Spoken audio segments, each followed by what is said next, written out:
Mga fandoms ng paborito ninyo mga artista, nagsimula na ang taunang summer tournament. Ang masigla, umaatikabo at dikdikang Billboard Fan Army Face-Off. Napuno nga bala ng US media company at award-giving body na Billboard. Pasado alas 12 ng hating gabi ng Huwebes, Hulyo 16 oras dito sa Pilipinas, binuksan ang round number 1 o ang primerang salvo ng 64 na mga global fan bases upang magkaalaman kung sino ang mas malaka.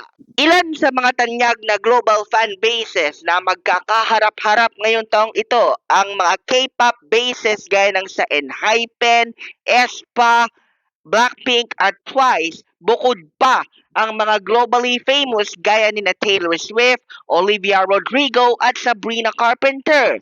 At ngayong taong ito ay napasama rin maski ang fictional girl group na Huntrix na binosesa ni na EJ, Audrey Nuna at Ray Ami na nag-appear sa pelikulang K-pop Demon Hunters na sumikat sa buong mundo dahil nang buwis buhay sa lalamunan na kantang Golden.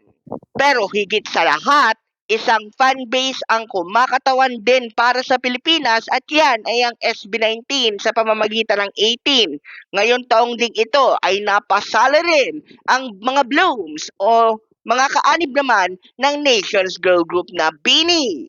Para sa first round ay makakaharap ng 18 ang mga tagahanga ng 38 anyos na American singer-songwriter at actress na si Hilary Duff, habang maaga ring mapapasabak ng matindi ang mga Blooms dahil ang kalaban naman nila for the preliminary round ay ang mga hip-hop fans ng rapper na si Megan Thee Stallion. Hanggang hating gabi ng Hulyo 23 oras dito sa Pilipinas ang votation period para sa first round at mula 64 ay 32 fanbase na lamang ang aabante para sa round number 2.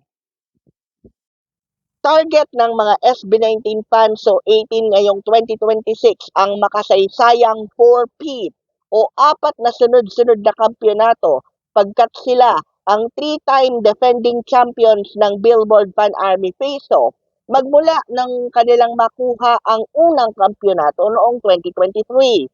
Katabla ng mga 18 ang Queens o fanbase ng legendary South Korean girl group na T-ara. Puro mga Koreano ang mga nagkampiyon sa taunang tournament na ito magmula noong 2015. Ang T-ara nga tulad ng nabanggit natin ay 3.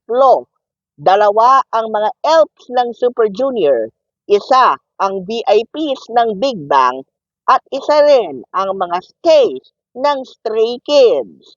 Kaya mga 18 dyan, ambag-ambag na kayo, pero makailang ulit na naming nabuking sa mga nagdaang edisyon ng Billboard Fan Army Face-Off na may ilang mga kapwa Pilipino na imbis na gawing 1:1 ay dinadaan na lamang sa gulangan.